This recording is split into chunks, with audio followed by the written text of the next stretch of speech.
એ દુનિયામાં તારી માટે બધું ખૂટી ગયું છે ને, હું મેલડી નથી ખૂટી ગઈ. જા ઘરે વઈ જા, અને દુનિયાની માલિપા તું જીવ ત્યાં સુધી જો તને દુઃખ પડે ને, એ એકવાર શમશાન સામે નજર કરીને એમ કહેજે ક્યાં ગઈ મારી મેલડી,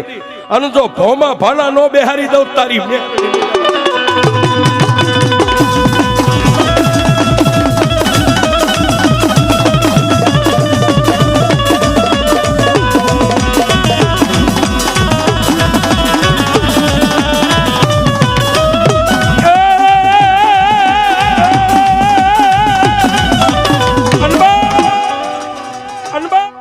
એ મારી મેલડીએ કીધું કે બેટા ઘરે વઈ જાવે, 3 વાગ્યાનો સમય થઈ ગયો. માં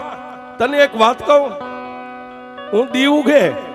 અને મારા બાપ પાસે હતું કે નતું, મારો બાપ મજૂરીએ જતો એ મને ખ્યાલ છે, પણ દીવ ઉગે ને મારા બાપની સામે હું આમ લાંબો હાથ કરતી ને